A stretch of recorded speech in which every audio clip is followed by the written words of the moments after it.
사랑하는 생명사랑교회 여러분, 전국의 성도 여러분, 지난 일주일 동안 평안하셨습니까? 오늘 예배에 참여하신 여러분 모두를 생명과 평화의 예수 그리스도의 이름으로 환영합니다. 오늘은 성령 강림 후 14째 주일이고 우리 생명사랑교회 창립 9주년 기념주일입니다. 그동안 우리 생명사랑교회를 정말 불꽃 같은 눈동자로 지켜주시고 보살펴주신 하나님께 무한한 영광과 감사를 드립니다. 그리고 헌신과 열정으로 주님의 몸된 교회를 아끼고 정말 수고했던 우리 교회 모든 교우들, 그 수고에 치하를 드립니다. 더불어서 전국에서 우리 생명사랑교회 목회에 함께 하시고 후원해 주신 또 여러분들에게도 감사드립니다.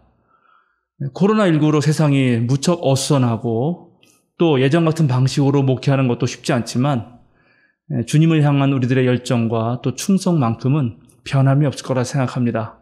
오늘도 그 마음으로 우리 모두 하나님께 예배 드릴 것입니다. 이제 성부, 성자, 성령의 임재를 알리는 세 번의 징울림과 함께 우리 모두 마음을 모아서 하나님께 감사하며 예배하겠습니다.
주님, 우리는 깨끗하게 살려고 하오니 우리를 구하여 주시고 은혜를 베풀어 주십시오.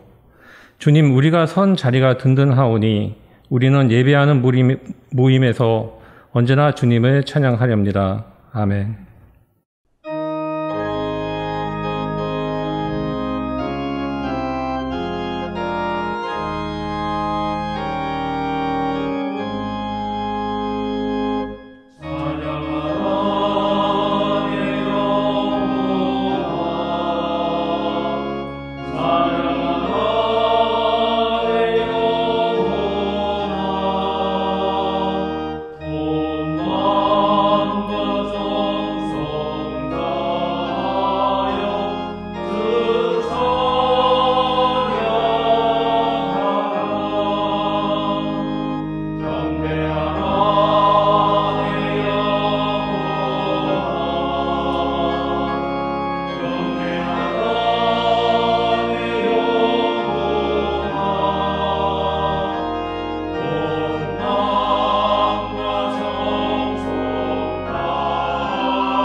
믿음은 바라는 것들의 실상이요 보이지 않는 것들의 증거니 선진들이 이로써 증거를 얻었느니라. 믿음으로 모든 세계가 하나님의 말씀으로 지어진 줄을 우리가 아나니 보이는 것은 나타나는 것으로 말미암아 된 것이 아니니라. 믿음으로 아벨은 가인보다 더 나은 제사를 하나님께 드림으로 의로운 자라 하시는 증거를 얻었으니 하나님이 그 예물에 대하여 증언하심이라. 그가 죽었으나 그 믿음으로서 지금도 말하느니라. 믿음으로 에녹은 죽음을 보지 않고 옮겨졌으니 하나님의 글을 옮기심으로 다시 보이지 아니하였느니라. 그는 옮겨지기 전에 하나님을 기쁘시게 하는 자라 하는 증거를 받았느니라. 믿음이 없이는 하나님을 기쁘시게 하지 못하나니 하나님께 나아가는 자는 반드시 그가 계신 것과 또한 그가 자기를 찾는 자들에게 상 주시는 이심을 믿어야 할지니라. 아멘.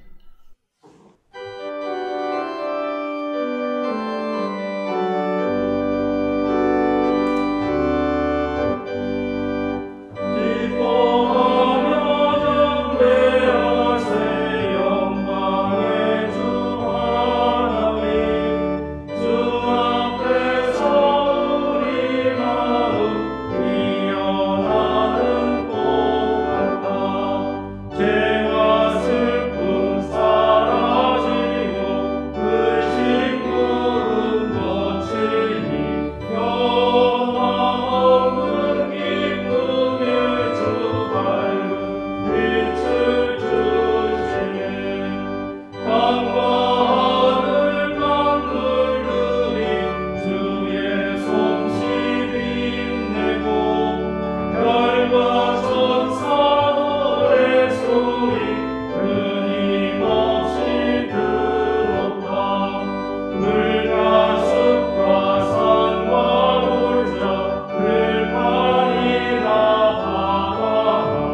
최경숙 장로님 나오셔서 목회기도 드리겠습니다.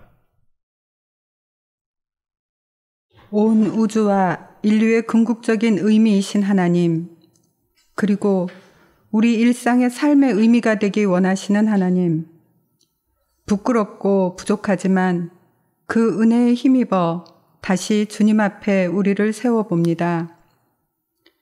코로나, 폭염, 폭우, 참 힘든 여름이었지만 입추, 말복, 처서, 절기의 변화에 따라 이제는 한날의 열기도 다르고 풀벌레 소리도 달라졌습니다. 아직 풍성한 가을 추수를 얻기까지 늦장마도 태풍도 견뎌야 하지만 지금까지 지켜주신 것 같이 앞으로도 여전히 지켜주실 한결같은 하나님의 사랑에 감사하며 우리의 삶의 자세를 다시 점검하는 예배가 되게 하옵소서. 오늘은 우리 생명사랑교회의 창립을 기념하는 예배를 드립니다. 우리가 9년 전에 창립을 기념하는 것은 힘들었던 지난 시간을 위로받고 지금의 성취를 자랑하고 싶음도 있지만 그보다는 교회를 세울 때의 그 참 마음을 기억하기 위함입니다.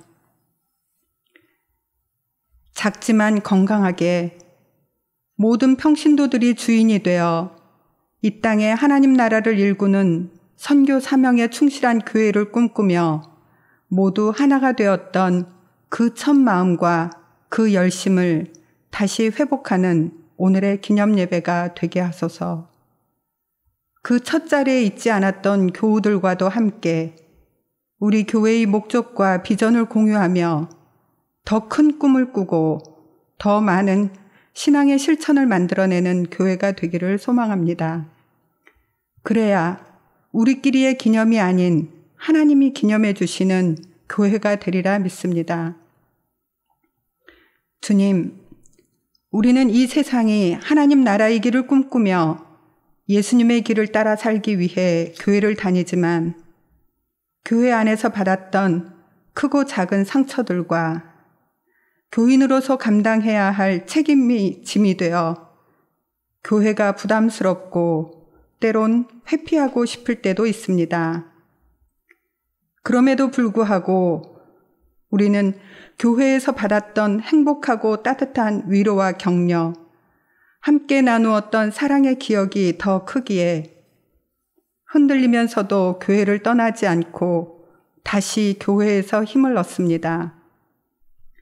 힘든 고난의 시간 속에서도 예배와 선교, 교육과 성도의 교제, 교회 공동체 운영을 위해 애쓰는 목회실, 교육부의 선생님들, 각 부서장들의 수고에 감사할 뿐만 아니라 우리 또한 각자 할 수 있는 일들을 나누어 하며 기쁨으로 함께 교회를 가꾸어 가게 하옵소서.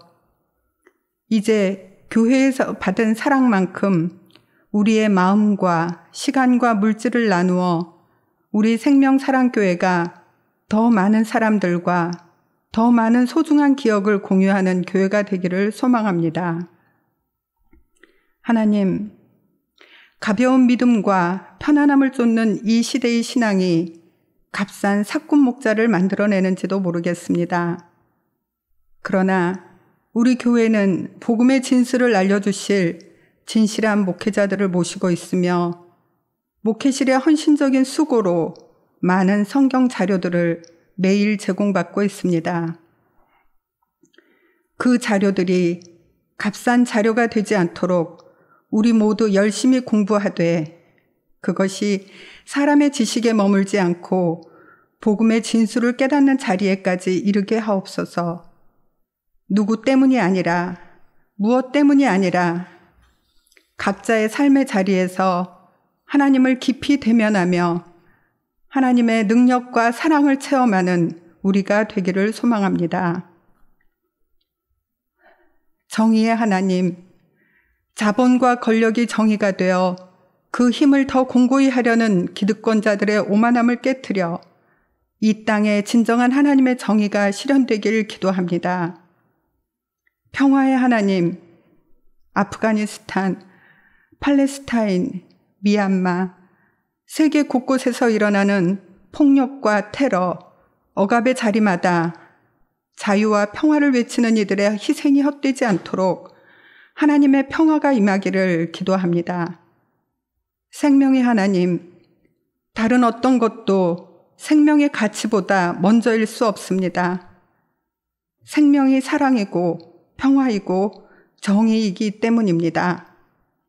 오늘도 교회를 통해 하나님을 만나고 우리 삶의 방향을 다시 고쳐 다시 하나님 앞에 바로 서게 도우시는 우리의 스승 예수 그리스도의 이름으로 기도드립니다. 아멘.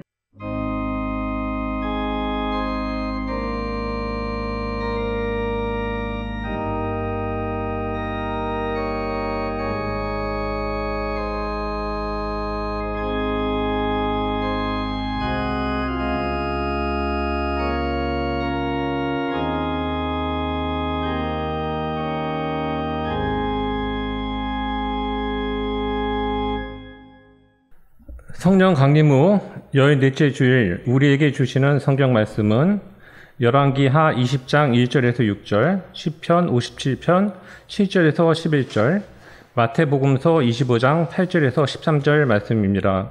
먼저 열왕기하의 말씀을 한 절씩 교독하시겠습니다.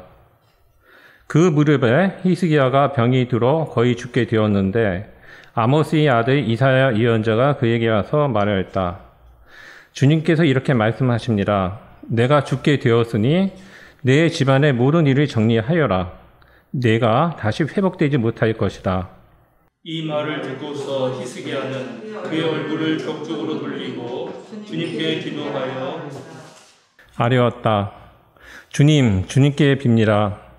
제가 주님 앞에서 진실하게 살아온 것과 온전한 마음으로 순종한 것과 주님께서 보시기에 선한 일을 한 것을 기억해 주십시오. 이렇게 기도하고 나서 히스기야는 한참 동안 흐느껴 울었다. 이사야가 궁전 안뜰을 막 벗어나려 할 때에 주님께서 이사야에게 말씀하셨다. 너는 되돌아가서 내 백성의 주권자인 히스기야에게 전하여라. 내 조상 다윗을 도육은 나 주 하나님이 말한다. 내가 기도하는 소리를 내가 들었고 내가 흘리는 눈물도 내가 보았다. 내가 너를 고쳐주겠다. 사흘 뒤에는 내가 주의 성전으로 올라갈 수 있을 것이다. 내가 너의 목숨을 15해 더 연장시키고 너와 이 도성을 아시리아 왕의 손에서 구하였어.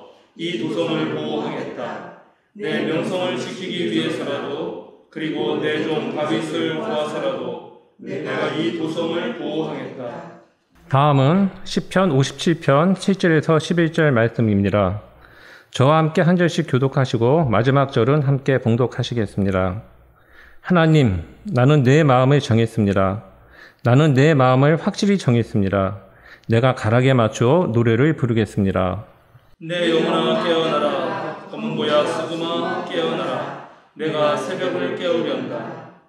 주님, 내가 만민 가운데서 주님께 감사를 드리며 문 나라 가운데서 노래를 불러 주님을 찬양하렵니다.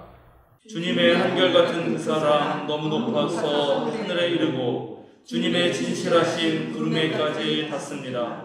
다 같이 하나님 주님은 하늘 높이 높임을 받으시고 주님의 영광 온 땅 위에 떨치십시오.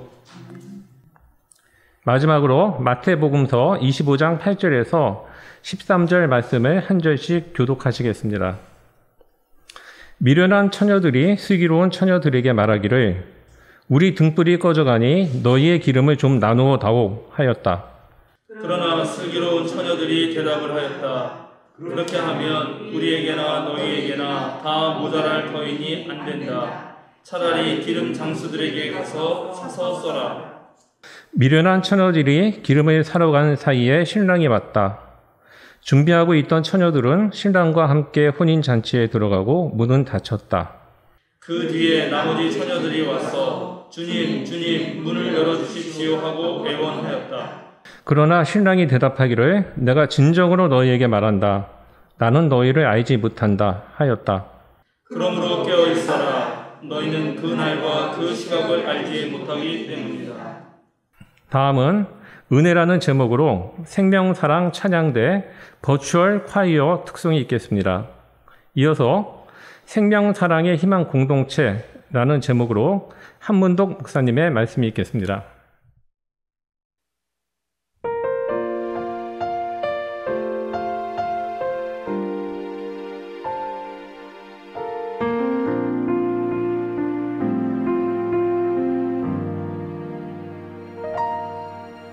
내가 누려왔던 모든 것들이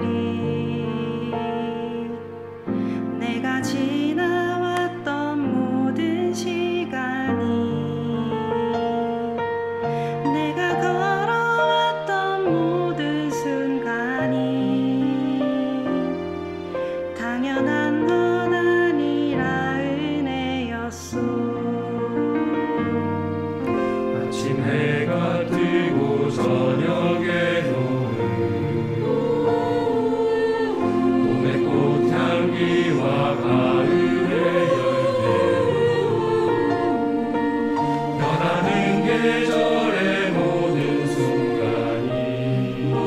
순간이 당연한 건 아니라 은혜였소. 모든 것이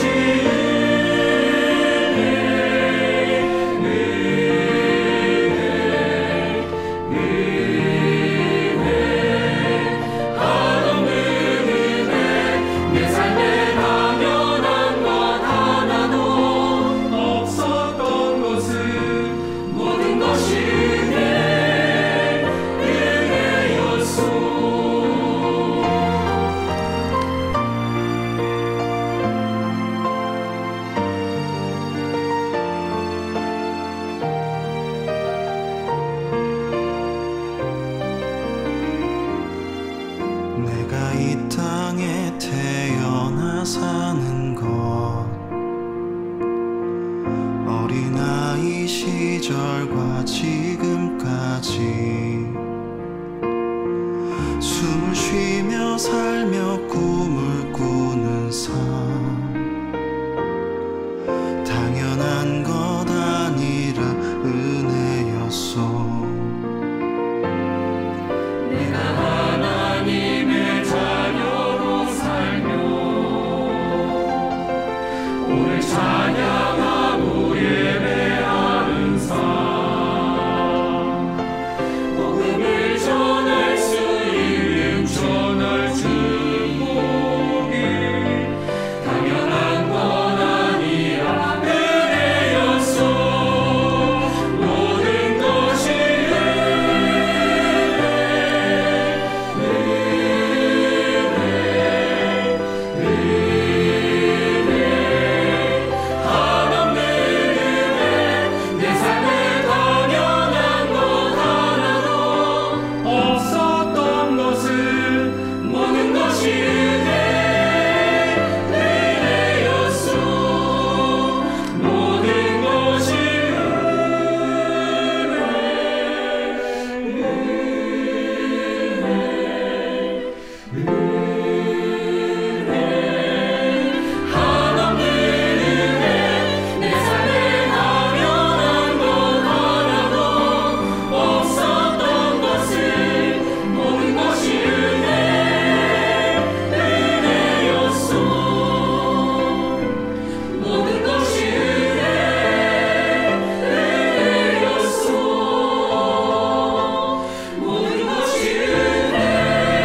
무덥던 여름을 보내고 나니 아침 저녁으로 정말 시원한 바람이 불어오는 가을이 성큼 다가왔습니다. 2년 가깝게 계속되는 이 코로나 시국에 정말 지치고 힘든 우리들에게도 시원한 바람이 불어오면 좋겠습니다. 오늘은 우리 교회가 창립 9주년을 기념하고 또 하나님께 감사하는 예배를 드립니다. 제가 첫 담임 목회자로 교회에 부임한 지도 6년이 되어 갑니다. 지난 세월이 참으로 빠르게 지나갔습니다. 아이들이 무럭무럭 자라날 때 우리 부모들의 마음이 한없이 뿌듯하듯이 이제 9살이 된 우리 생명사랑교회를 보시면서 하나님도 매우 흐뭇하게 여기실 거라 생각합니다. 아이들을 키우다 보면은 때로 다치기도 하고 또 아프기도 하고 부모 속을 썩이기도 합니다. 그런데 사실 그런 모든 과정들이 그 아이가 떳떳하게 자신의 일에 책임을 질 줄 아는, 그리고 또 이 사회에 나아가서 자신에게 맡겨진 일을 잘 감당할 수 있는 그런 어른이 되는 것처럼 우리 생명사랑교회도 그런 세월을 보내왔다고 생각합니다.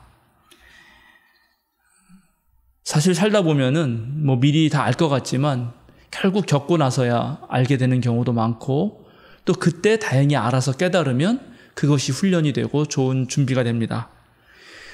우리 생명사랑교회도 지난 세월 동안 많은 시련을 겪어왔고 여러 가지 변화가 있었습니다. 교회 정관을 만들고 또 평신도 지도력을 세워가는 그런 과정 또한 만만치 않았고, 담임 목사를 청빙하고 교회당을 마련하고 조직을 개편하고 온라인 선교를 새롭게 시작하는 등 실제로 많은 변화가 있었습니다. 그런 모든 과정을 통해 지금 우리 생명사랑교회는 코로나19 상황에서도 아주 굳건히 잘 버티면서 목회도 하고 선교도 하고 있습니다. 이 모두가 초지일관 주님을 사랑하고 또 아끼는 그런 우리 장로님들, 권사님들, 집사님들, 우리 생명사랑교회 온 교우들이 열심히 하나님 믿으면서 그런 열정과 헌신들을 가지고 있었기 때문입니다. 또한 음으로 양으로 여러 곳에서 우리 생명사랑교회 목회를 도와주시고 후원해 주시는 전국의 성도 여러분들의 관심이 있었기 때문이기도 합니다. 아마도 우리 하나님께서 그런 모습들을 보시고 우리들에게 특별히 더 없는 은총을 부어주셨다고 생각합니다. 그런데 지난 세월들을 생각해 보면 그때에는 우리가 미래를 생각하면서 이렇게 저렇게 준비하면 되겠구나, 그렇게 할 수가 있었습니다. 그러나 코로나 팬데믹을 지금 2년 가까이 겪고 있는 지금은 당장 2022년 내년도 어떻게 될지 예측하기가 어려운 상황입니다. 유비무환이라는 말이 있듯이 물론 준비가 된 사람은 위기의 순간에도 고난을 견뎌내고 환난을 극복할 수 있을 것입니다. 그러나 문제는 예측할 수 없는 내일이기 때문에 오늘, 아니 지금 이 시간에 무엇을 준비해야 될지도 모른다는 그런 어려움이 있다는 것입니다. 지난 9년의 세월 동안 정말 우리를 지켜주신 하나님께 참으로 감사드리면서도 앞으로의 세월도 우리가 잘 해나갈 수 있을지 담임 목사로서 더더욱 늘 고민이 깊습니다. 실제로 코로나19가 시작되고 교인들 대신에 늘 카메라 앞에 서야 하는 많은 목회자들이 지금 영적인 위기와 침체를 겪고 있습니다. 더군다나 이 변화된 세상에서 어떻게 목회를 해야 할지 아주 막연하고 자욱한 안개숲 사이를 헤매는 것처럼 점점점 미궁에 빠져드는 듯한 그런 느낌을 갖는 목회자들도 많이 있습니다. 그래도 그나마 다행인 것은 이 코로나 상황에서 우리나라가 매우 잘 대처하고 있다는 것입니다. 우리나라는 완전 봉쇄를 한 적도 없고 또 경제도 아주 잘 버티고 있고 무너지지 않았고 의료 붕괴 또한 한 번도 없었습니다. 만약 올해 말까지 전 국민이 백신 접종을 하고 또 앞으로 이 백신과 치료제가 개발돼서 이제 코로나에 대한 방역 정책이 위중증 환자들을 중심으로 바뀌어간다면, 그래서 코로나를 독감처럼 우리가 관리할 수 있다면 아마 우리 교회 목회도 조만간 다시 어느 정도 회복할 수 있으리라 그렇게 생각됩니다. 그런데 만약에 계속되는 변이 바이러스들이 출몰하고 지금 예상치 못하게 계속되고 있는 이 기후재앙의 문제가 또다시 발생한다면 우리는 여전히 짙은 먹구름 속에서 계속해서 인내의 시간을 보내야 될지도 모릅니다. 이렇게 참 어려운 상황들이 지속되는데요. 그래도 쉽진 않겠지만 우리는 이런 상황에서 어떻게든 만반의 준비를 갖춰야 합니다. 오늘 우리가 함께 읽은 성경이 우리에게 그렇게 하라고 명령하고 있습니다. 특별히 마태복음서가 그렇습니다. 오늘 어리석은 처녀와 슬기로운 처녀를 비교하시면서 예수님은 하나의 비유의 말씀을 하셨는데 그 마지막에 이렇게 말씀하십니다. 그러므로 깨어 있으라. 너희는 그날과 그 시각을 알지 못하기 때문이다. 그런데 비유의 말씀을 읽어보면 미련한 여인들이나 슬기로운 여인들은 모두 졸다가 잠이 들었습니다. 그러니까 어느 누구도 예수님 말씀대로 깨어 있으라 할 때 깨어 있지 않았습니다. 그런데 놀랍게 한쪽은 혼인잔치에 들어갔고 한쪽은 그러지 못했습니다. 무엇 때문이었을까요? 이유는 간단합니다.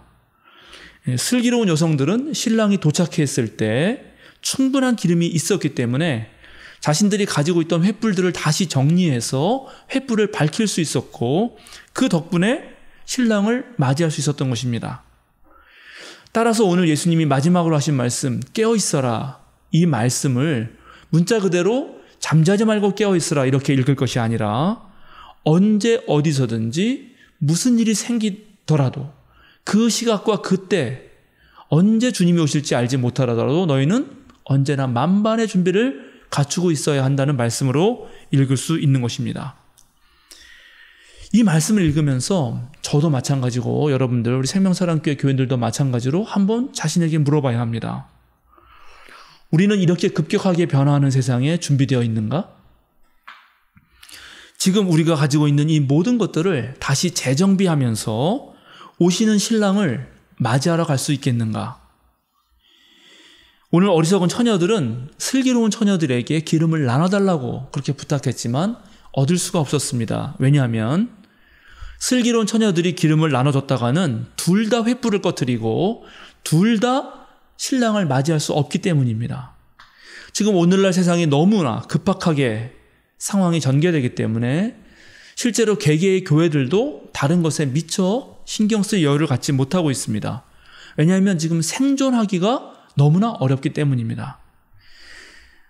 오늘 본문 말씀에서 슬기로운 처녀들이 야속하게 그렇게 느껴질지 모르지만 둘이 함께 죽어가는 그런 최악의 상황은 피해야 했기 때문에 어쩌할 도리가 없었습니다. 그런데 오늘 우리가 읽은 시편의 말씀에서는 단순히 기다리며 준비하는 곳에서 한 걸음 더 나아갈 것을 제시합니다.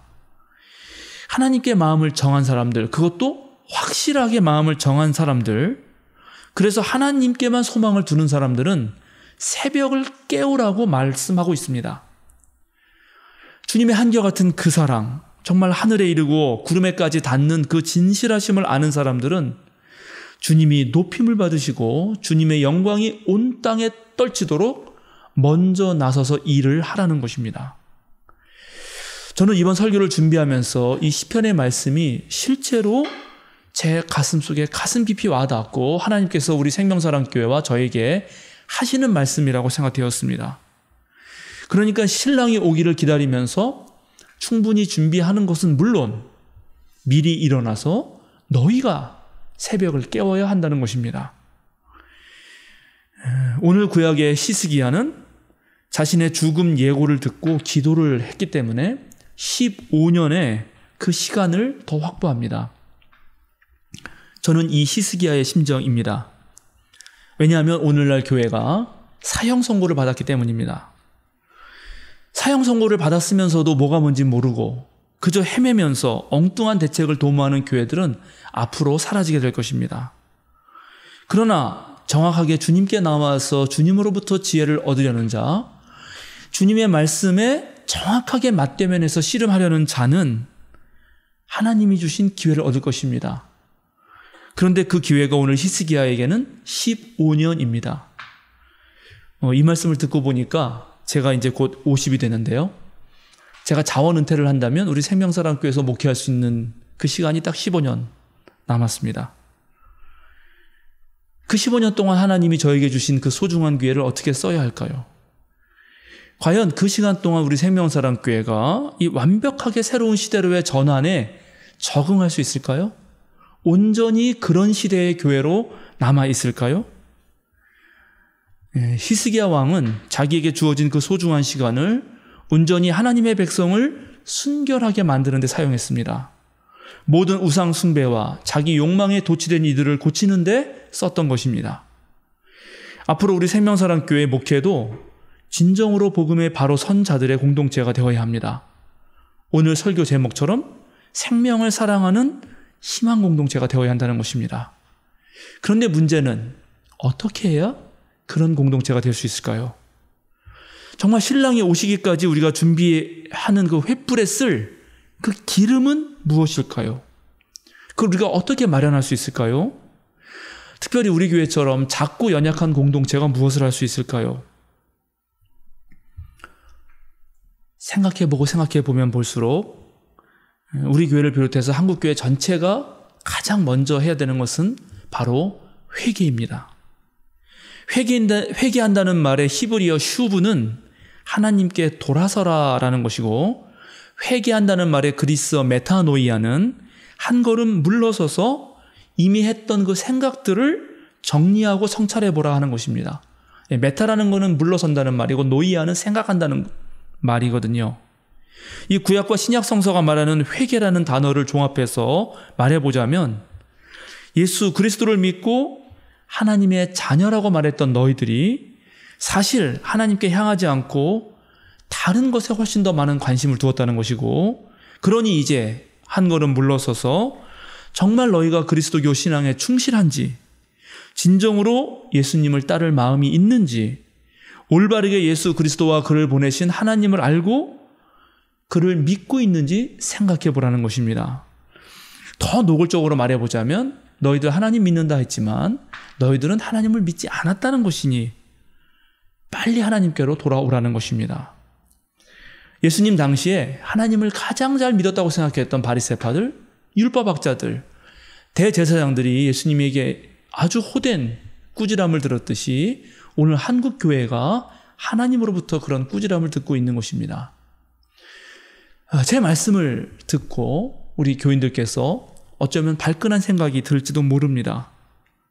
그러나 정말 한 걸음 물러서 생각해 보면은 우리 모습 속에서, 우리 삶 속에서 그런 모습들이 너무나 많이 보입니다. 하나님 믿는다는 거? 그거는 기본적으로 자기 중심적인 생각에서 벗어나는 것입니다. 그러나 오늘날 많은 그리스도인들은 자기 중심적으로 하나님을 믿고 있습니다. 다른 말로 하자면 자기가 믿고 싶은 대로 하나님을 믿었던 것입니다. 더군다나 자본주의 사회에서 낳고 자라고 적응하다 보니까 돈과 권력이 신이 된 이 세상에서 자신의 욕망을 하나님께 투사해 놓고 바로 그것을 하나님 섬긴다고 말해왔던 것입니다. 하나님께 맡기고 정말 하나님께 내 자신을 내어놓는 거, 나한테는 조금 손해가 되더라도 주님의 계명과 말씀을 온전히 따르는 것, 그런 것이 바로 그리스도교 신앙인데, 우리는 매 주일마다 사도신경은 줄줄 외웠지만 산상설교에 나오는 예수님의 말씀은 따르지 않았던 것입니다. 그것이 한국 교인들의 본 모습이었습니다. 앞으로 한국 교회가 되살아나는 다른 길은 없습니다. 하나님을 제대로 믿는 성숙한 그리스도인의 삶에서 우리 주 예수 그리스도의 사역이 온전히 재현될 때, 그때만이 교회가 살고 이 사회가 살고 온 우주 자연 만물도 살아납니다. 지금의 코로나 또한 실제로 우리들이 회개하지 않았기 때문에 찾아온 것입니다. 2020년 작년이죠. 4월 2일 The ASIAN이라고 하는 그런 인터넷 잡지가 있는데요. 거기 편집장 비비안 라이츠가 편지 형식으로 하나의 칼럼을 쓴 게 있습니다. 제목은 코로나 바이러스가 인류에게 보내는 편지입니다. 영어로 하자면 코로나 바이러스 레터 투 휴머니티입니다. 이 내용이 좀 길지만 정말 회개하는 심정으로 제가 여러분에게 읽어드리겠습니다.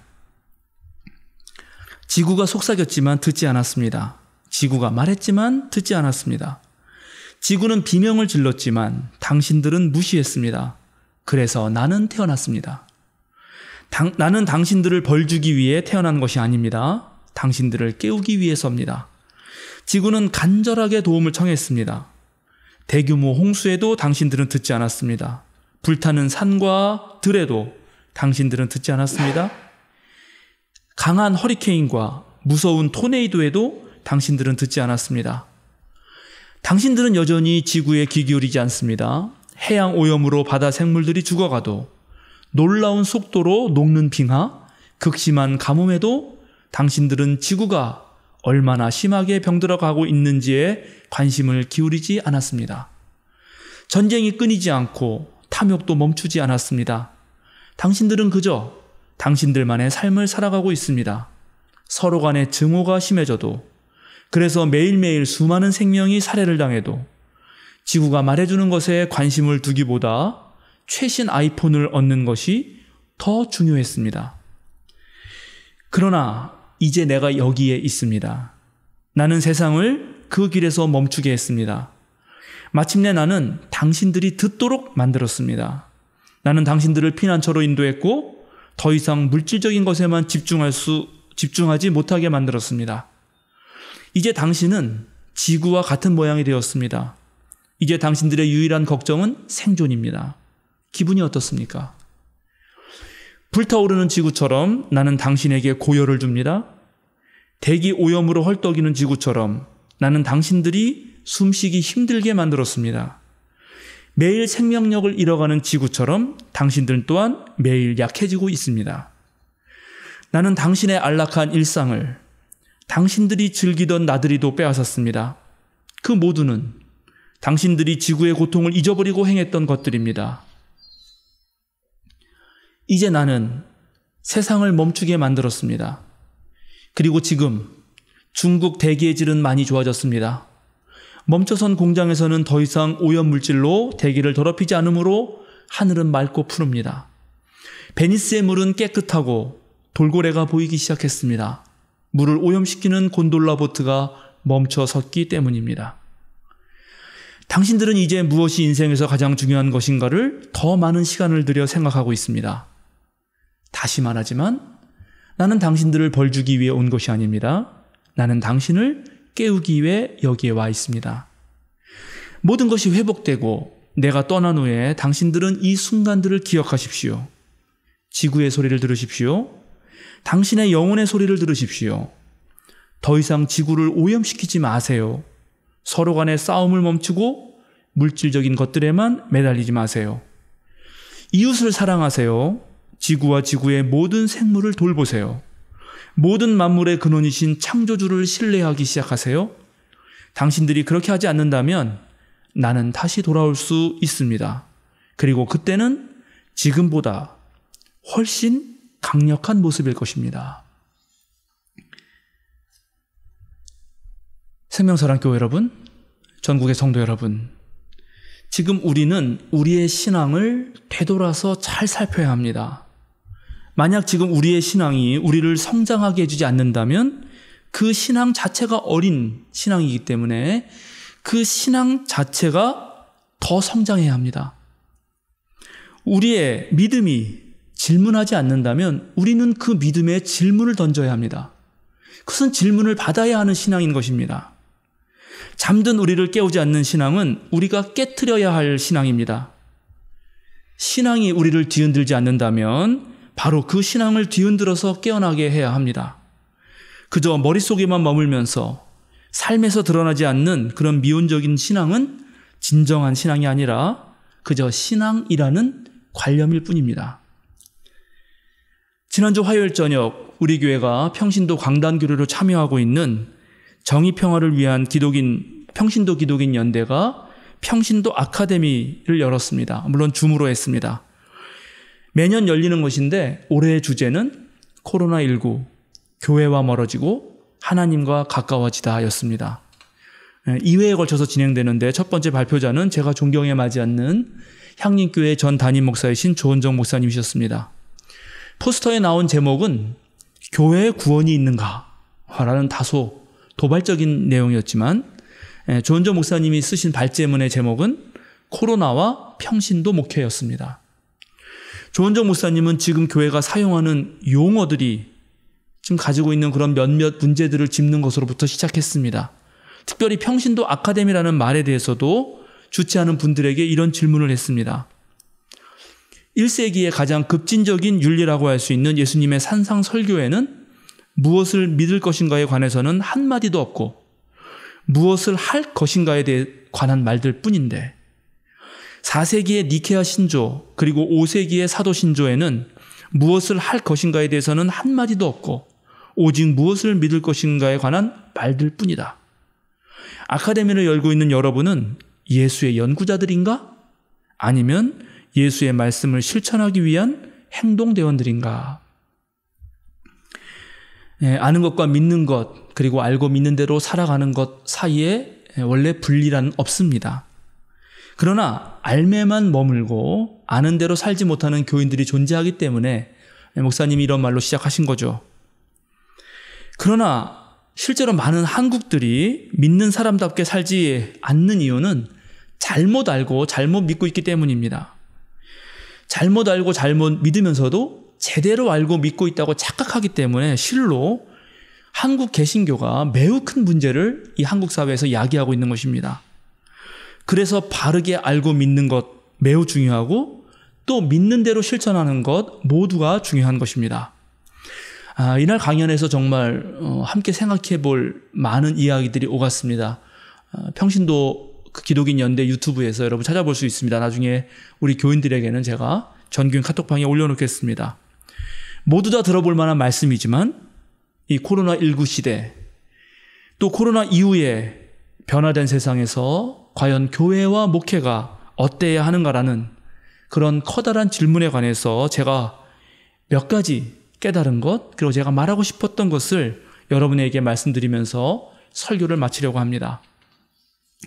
강연자와 질문자들 사이에서 오간 대화를 통해서 모두가 함께 공유한 내용은 건물 중심의 지금의 한국교회, 제도와 조직으로서의 교회는 더 이상 작동하기 어렵다는 것입니다.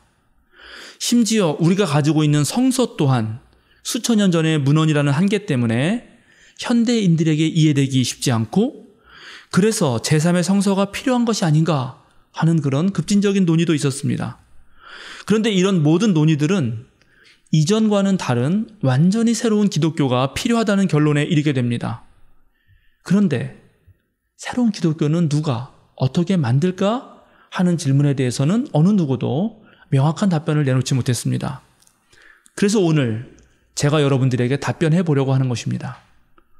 제 답은 오늘 설교 제목과 관련이 있습니다. 앞으로 새로운 기독교는 생명과 사랑 이 두 가지 기준으로 이 세상에 희망을 줄 수 있을 때만 존속할 수 있습니다. 생명에 대해서 제대로 알기 위해서 아카데미 강연에서 제3의 성서 이야기가 나왔지만 제 생각에 정말 생명을 제대로 알기 위해서 오늘날 우리에게 제3의 성서가 필요하다면 그것은 최근 40-50년 사이에 계속해서 발견되고 있는 자연과학의 놀라운 지식들입니다. 동양 종교의 경전들 또한 그 반열에 오를 수 있지만 지금 우리가 가진 성서처럼 이 세상에 대해서 많은 것을 알지 못하던 시절에 쓰인 그런 과거의 어떤 기록이라는 한계가 있습니다. 지금은 세상의 모든 그 위대한 종교의 경전들이 쓰인 세대와 완전히 다른 시대가 되었습니다. 예수님은 스마트폰을 모르시고 모세는 인공지능이 뭔 소리인지 모릅니다. 따라서 앞으로 새로운 기독교가 주목해야 할 제3 성서는 최근에 밝혀지고 있는 생명의 비밀들입니다. 따라서 그리스도인들은 이제 신앙의 관점에서 진지하게 현대물리학, 분자생물학 등이 발견하고 있는 지식들에 귀를 기울여야 합니다. 그리스도교 전통에서는 하나님께서 우리에게 2권의 책을 주셨다고 늘 강조해 왔습니다. 첫 번째 책은 성서이고 두 번째 책은 자연입니다.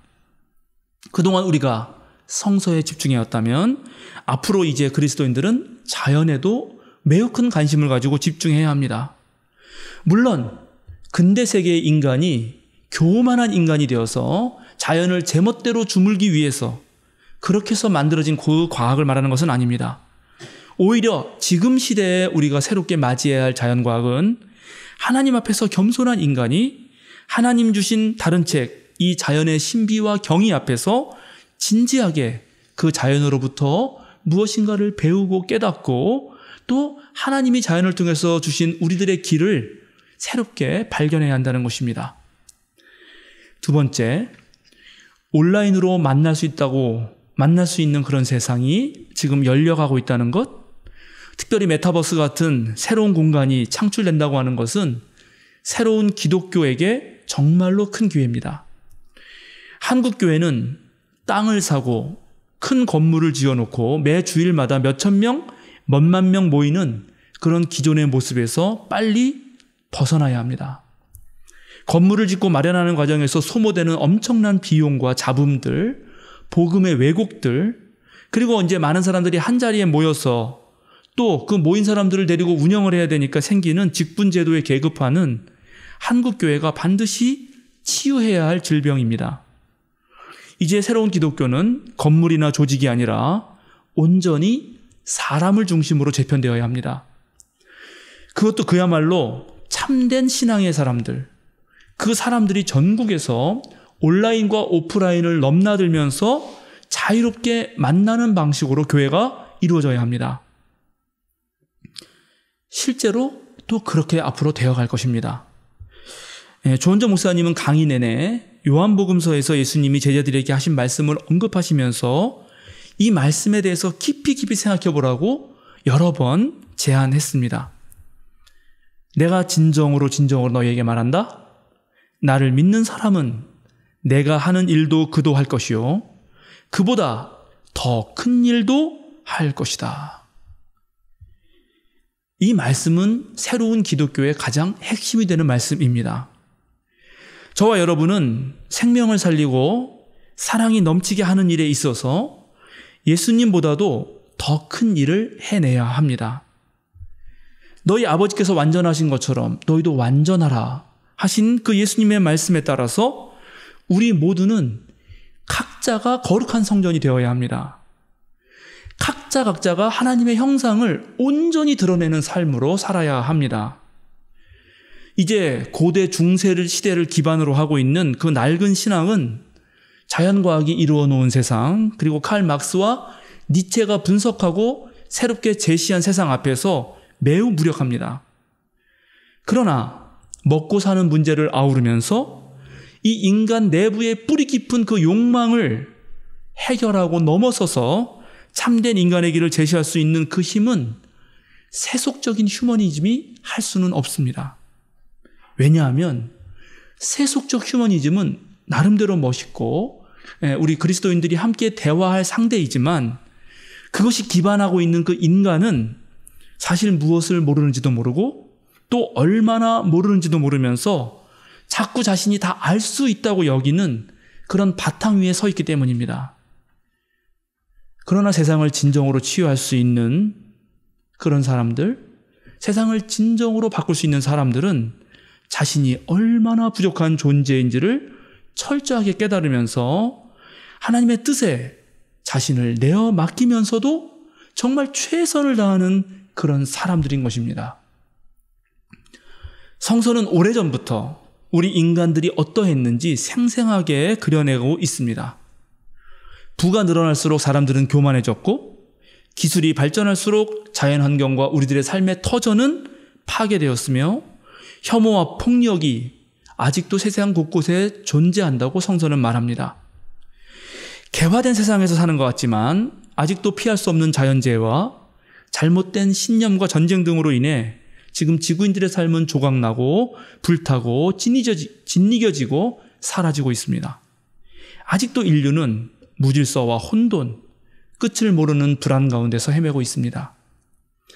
이럴 때 우리는 더욱더 말씀과 기도를 통해 이 세상의 모습을 직시하며 또 우리들 내면을 성찰하며 하나님의 속 깊은 뜻을 더듬어가야 합니다.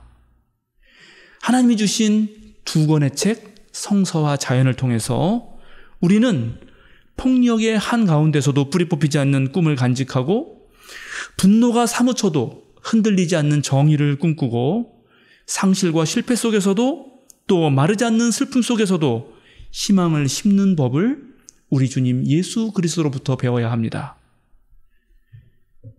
사랑하는 생명사랑교회 여러분, 전국에서 우리와 함께 예배하고 정말 주님을 따르려고 애쓰는 성도 여러분, 이제 조직과 건물로서 생명사랑교회는 잊어버리기 바랍니다. 그것보다 여러분 자신이 하나의 교회로서 거룩한 성전으로서 거듭나시기 바랍니다. 그 교회는 목사도 없고 성도도 없습니다. 아니, 그 교회는 목사도 하나님이고 성도도 하나님입니다. 그래서 여러분을 본 사람은 곧 하나님을 보게 되는 것이고 여러분이 있는 자리에서 언제나 그리스도의 향기가 피어나게 될 것입니다. 새로운 기독교, 그것은 2000년 전 하나님께서 인간의 육신으로 오셔서 예수가 되신 것처럼 이제 오늘 하나님이 육신으로 오셔서 저와 여러분들 자신이 되는 것입니다. 함께 기도하겠습니다. 거룩하신 하나님, 지난 세월 우리와 함께 하신 은혜 감사를 드립니다. 9째 생일을 맞으며 앞으로 살아갈 날을 꿈꿉니다. 우리 모두가 주님의 형상을 회복하게 하시고 거룩한 성전이 되게 하여 주소서. 주님 앞에서 핑계대지 않게 하여 주소서. 죽음을 앞두고 하나님 앞에서 결단했던 히스기야의 심정으로 주님을 섬기게 하여 주소서. 코로나19가 기승을 부린다 해도 세상을 이기신 예수님을 막을 수는 없습니다. 우리가 서 있는 자리에서 샤론의 꽃이 피게 하시고 우리가 가는 곳마다 그리스도의 향기가 퍼지게 하여 주소서. 우리 생명사랑교회가 새로운 시대 새 기독교를 열어가게 하여 주소서. 주님보다 더 큰 일도 감당하는 우리가 되게 하여 주소서. 우리의 주님이신 예수 그리스도의 이름으로 기도드립니다. 아멘.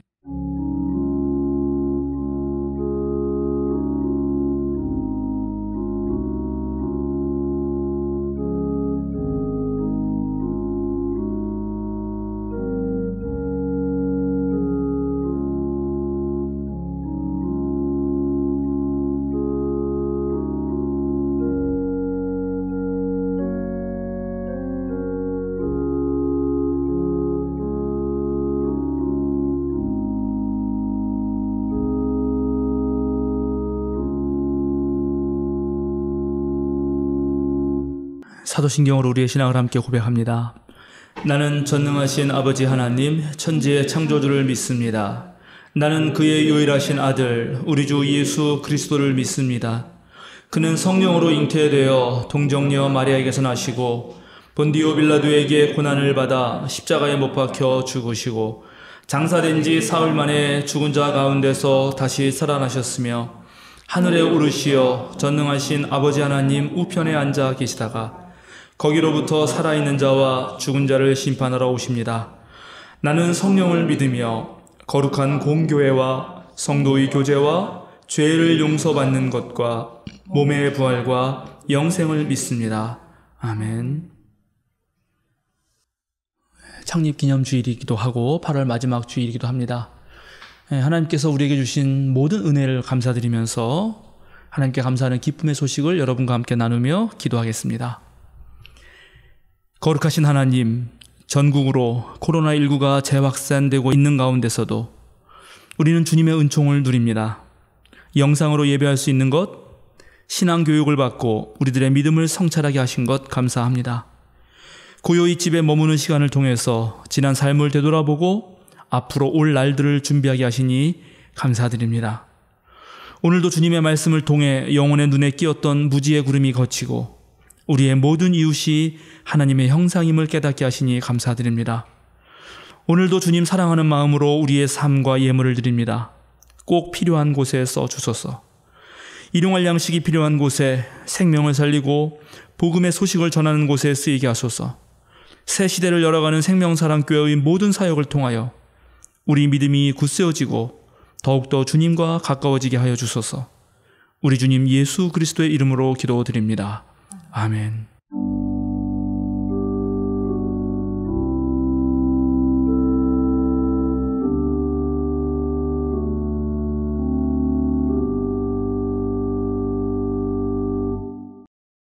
(582장) 함께 찬양하시겠습니다.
사랑하는 생명사랑교회 여러분, 전국에서 함께 예배하시는 성도 여러분, 어깨를 쭉 펴고 똑바로 서십시오.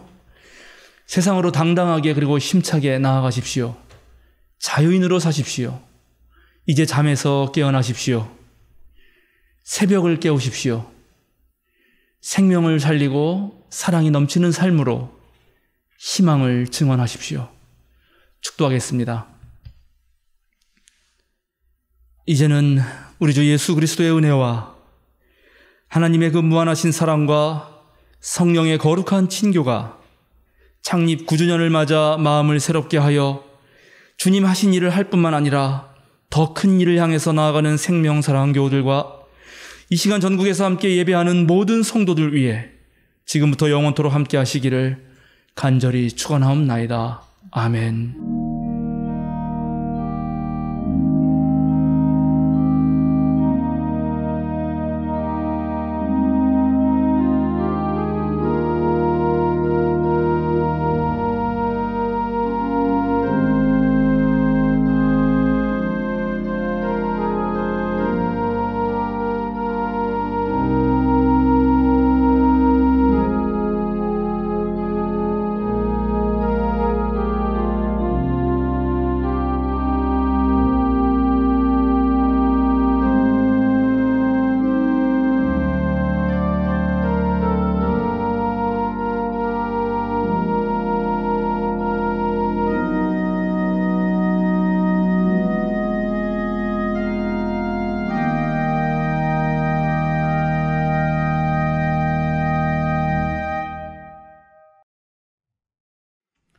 아님과 사귄 시간입니다. 오늘은 성령 강림 후 14째 주일이자 창립 9주년 기념주일입니다.